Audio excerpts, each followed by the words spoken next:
I'm Diane. I work in education here at the Milwaukee Art Museum. I'd like to take you on a tour of 3 sculptures in our collection.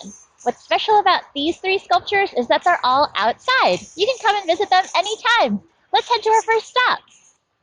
I'm here in O'Donnell Park in Milwaukee, and if you've ever driven through downtown, you've definitely seen this sculpture behind me.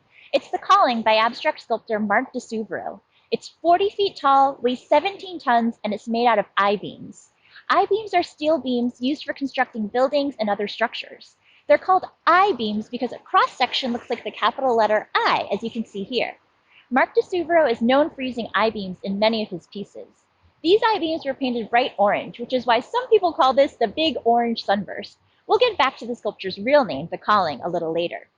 Mark DeSuvero created the sculpture in his studio in New York City, then he took it apart, shipped it to Milwaukee, and came out here himself to direct the reassembly. Most sculptors would hire other people to do a lot of the construction work, but DeSuvero is a master welder, and he directed the cranes moving the heavy beams and welded many of them in place himself. It took at least a week to complete the rebuilding, and the sculpture was dedicated in April 1982, which means it just had its 39th birthday last month. Happy birthday, The Calling! So why is it called The Calling? The name is open to interpretation, much like the sculpture's abstract shape. Some say that when you look at it from its west side as the sun is rising up from Lake Michigan behind it, the sun-like sculpture is reflecting the calling of a new day. Others say the steel beams are a reference to Milwaukee's industrial past and our city's calling as part of the Industrial Revolution. Maybe you see this sculpture as calling out to you as you're heading down Wisconsin Avenue. Whatever significance you read into its name, I hope you take a closer look at The Calling next time you're downtown. Now I'm on the east lawn of the Milwaukee Art Museum, which you can see behind me. You can also see our next sculpture, which is called Argo, and was created by the Russian-American artist Alexander Lieberman in 1974. Like The Calling, Argo is made out of painted steel. Lieberman used sheets of steel folded and cut into cylindrical and flat forms. This sculpture is 15 feet tall and about 34 feet across at its widest point. You can see why it's a good idea for this piece to be in a big open area outside. This sculpture was originally part of an outdoor exhibition in Rhode Island in 1974.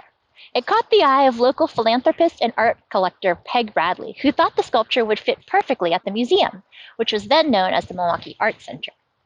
You might recognize Bradley's name if you've been to the second floor of the museum.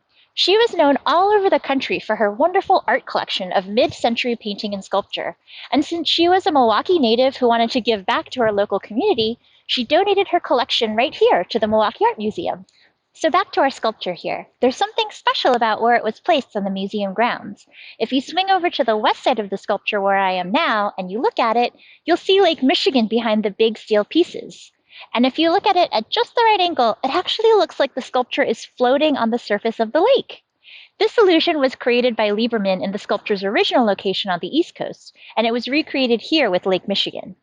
This sculpture's title, Argo, comes from the ancient Greek story of Jason and the Argonauts, who sailed from Greece across the Black Sea to retrieve the Golden Fleece, which was the fleece of a flying golden ram that was a symbol of royalty and authority. If you imagine Jason and the Argonauts sailing over the sea in their ship, you can see how the white forms of Argo give you a sense of floating and crashing through the waves when you view it from this side. Just around the corner from Argo, we have the last stop on our outdoor art tour, Robert Indiana's The American Love. Indiana was an American artist who was part of the pop art movement. He and other artists challenged the usual traditions of fine art in favor of images and colors from popular art and mass culture, like comic books and company logos. Think of the Andy Warhol Campbell soup cans or The Crying Girl by Roy Lichtenstein, both on view in our contemporary galleries. Robert Indiana is best known for his iconic love design, which you can see in this sculpture that was made between 1966 and 1969. This design became wildly popular after the Museum of Modern Art chose a print version for its Christmas card in 1965. It went on to appear on a best-selling United States Postal Service stamp, and dozens of love sculptures can be found all over the world today, including translations into Spanish, Amor, and Hebrew, Ahava. Even though Indiana's art can be found all around the globe, he has a special connection with Milwaukee.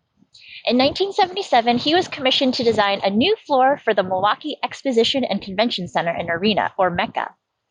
People loved the bright colors and bold graphics of the floor, and it's said that it gave both the Bucks and Marquette University a leg up to play in the arena because opposing teams got disoriented by the colors.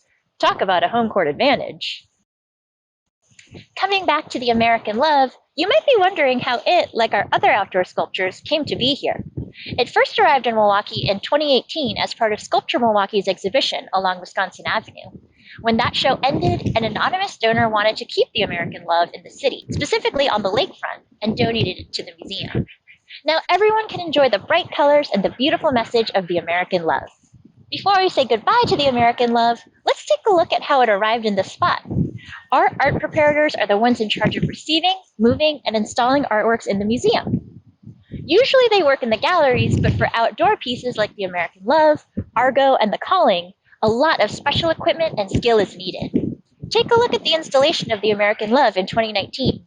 There's lots of work that happens behind the scenes at the museum.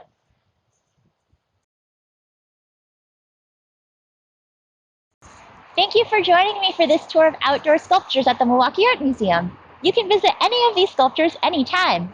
While you're here, I hope you'll come into the museum and see the artworks on display inside. Hope to see you soon!